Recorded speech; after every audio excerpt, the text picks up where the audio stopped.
ndabasuhuje nitwa Nshogoza Benoit Mr Monologue. Mumeze mute? Namaze ngo reka nongere ngarukana kuri mikoro twiganirire. Ese mumeze mute? Niba utarakwanda subscribe kuri YouTube channel Nshogoza Benoit uri gucikanwa vraiment uri guhomba kubera ko hari guca ko amafilm agiye atandukanye kandi none amateatre biganiro bitandukanye kubukungura ubwenge utundi urumva ngo uri gucikanwa byataye.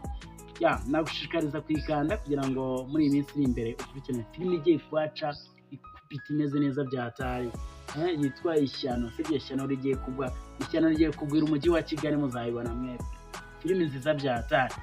Hanyuma sibyo mwibyo rero ibyo najya no mbibwire rata abantu benshi mu biganiro tugenda dukora baje bambwira ati tubwire ati kwibihera bitumire nabi ati ko amaso usanga yaratukuye n'iki twakoresha. Ndavuga ati reka nzi n'izira hano nongere mbibutse twatu umuntu ashobora gukoresha kugira ngo use neza ugira amaso y'umweru ugira agapo kameze neza. Nta bindi rero namene nko ku maso ushobora gufata buriya mwari muzi neza ko buriya ushobora gufata urugero tutagiye kushobora gufata igitunguru igitunguru ushobora gufata igitunguru harimo apara igitunguru ukagikata ukagicopinga peshe wenda ugakoresha nk'agatunguru keza k'akanyarwanda nk'aka ngaka. Pana bya bitunguru binini bingibi wumva ngo by'Ibinyakenya by'Ibitanzania fata twa utunguru twiza tw'utunyarwanda nk'utu ngutu nurangiza ugakate utucopinge fresh kiraryana my friend. Kiraryana ariko niba ushaka kumera neza uzaro niba urimo uragiteka ukagikata cyari kirakurya.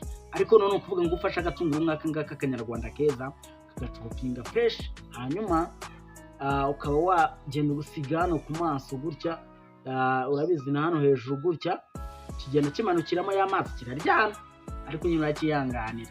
So usanga hano ugahumiriza byibura iminota 2 warangiza ugakanura ugakaraba amaso hanyuma kujya gukaraba amaso nabwo bifite itegeko kugendera hanyuma uvomeremo amazi aringaniye atatu twatundi duke umuntu aba ashaka kwikora gutya aringaniye nazo ufata isabune yawe nziza hanyuma nurangiza nta kindi urakora ubike mu mutwe amazi nyine ushobora kubika mu mutwe ariko gutya iyi parite gutya hanyuma ushyiremo amaso gutya ukanure uturikemo amaso gutya ariko ukanura ureba umare byibura umunota ureba. Ndakubwiye ngo nurangiza ukarabe mu maso ndakubwiza ukuri ibyo ni ibintu twakora ubushakashatsi nuko ngo uhitugira amaso meza y'umweru kwa ko nubura n'abasisa bafite amaso y'umweru cy'abasore nta n'indi banga nibyo ngibyo baba barakoresheje. Ati base irimo amazi ushobora gucurikamo ariko babanje gukoresha kano gatunguru wagacopinze neza hanyuma ugasiga ngaka kararyana yego ako kihangana nyine ugahumereza nk'iminota 2 amarira aranaza inyandika avamo hanyuma ugacurika muri wa mutwe mu mazi ugakanuramo byibura umunota.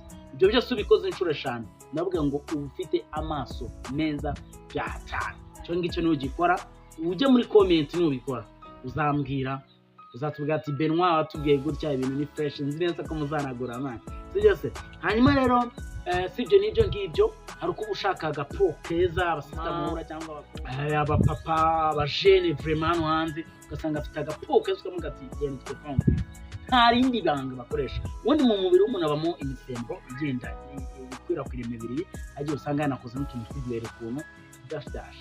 Hano kuvuga ngo rero nta kindi ukora ufata indimu. Ubundi murabisibizi ko indimu n'inyanya zisanzwe nyine zikora po.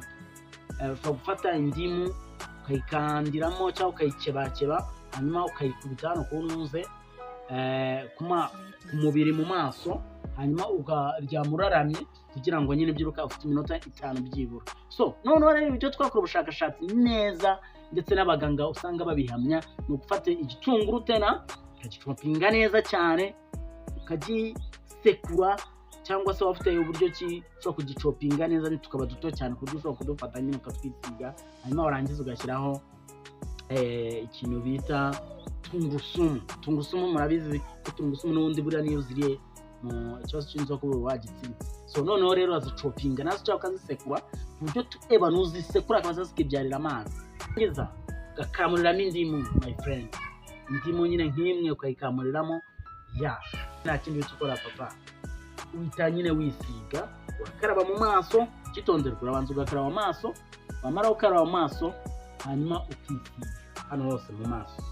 Hanyuma yego nabyo biraryana ko na tungurusumu abantu bavuga abantu baheruka kunyandikira bambwira ko tungurusumu ngo usaza ifite umuhumuro, iyo waziriye ukunda kumva zifite umuhumuro n'utari mwiza cyane. Aho nta kibazo kuko ntabwo ubuziriye, bivuze ngo ubuzisize hose kwisiga, hanyuma warangiza ukahumiriza, ariko ukagarama gutya ugahumiriza, cyangwa utanagarama ukahumira gutya ariko uri shuwa ko byafashe. Impamvu kakadimu kajyamo ni ukugira ngo birekurane nyine, hanyuma ugasiga hose, hanyuma nta kintu uhita ukora, urituriza gutya byibura iminota 5 wamaze kubyisiga. Ndakubwiza ukuri ngo ukabikora byibura inshuro 5 ubikora ugira uruhu rwiza cyane mu maso. Iyo bibaye byiza ukagura amavuta ya tungurusumu, amavuta ya tungurusumu ahari, none wanze ukaza kuhita uyisiga, my friend, ugira uruhu rwiza, ukagira mu maso heza hanyerera, hazira igiheri, hazira utuntu tw'udashitashi, hanyuma ku buryo n'ibyo bintu ariko kuvuga ngo ubikoresha buri munsi, rimwe ku munsi byibura iminsi 5, usanga ibintu byamaze kuba fresh. Ubu ngubu gutya nari mfite ibintu by'ibiheri byinshi byatara abanzi barabizi, nari mfite ibintu by'ibiheri biza bikabyimba bikagira gutya, ariko nabikoresheje ubundi ndagenda nanabikoresha. So urabona ko agapo kanje kari kugenda kaba fresh, kari kugenda kaba nk'akabana, sibyo se? So ubwo rero nakubwira ngo nawe gerageza uyu muti niba ushaka amaso meza y'umweru. Nakubwiye umuti ushobora gukoresha, nakubwiye ko ushobora gufata udutunguru twiza tw'ikinyarwanda nk'utu, hanyuma ugasigasigaho. Yego biraryana ariko byibura umunota, hanyuma ukaza gusuka amazi mu ibase ukarebamo umunota, hanyuma ugakaraba, ukaba ufite amaso meza cyane. Hanyuma kuri uruhu rwacu rero rwo mu maso kugira use neza, ibyo nabwiye ni udutunguru nk'utu tw'ikinyarwanda twiza, ukavanga na tungurusumu, ukavanga n'indimu, ukabisekura. Hanyuma ariko indimu yo ni ukwikamuramo amazi, yego ni ukamuriramo amazi, warangiza ukisiga, hanyuma ukabikora 5 wikurikiranye, ubu ufite uruhu rwiza byatara umeze nk'urw'abana. So uyu munsi twarebaga rero ku kintu cyatuma nyine tugira amaso meza, ikindi twarebaga kugira ku kintu cyatuma tuza kugira uruhu rwiza rwo mu maso, nabibabwiye.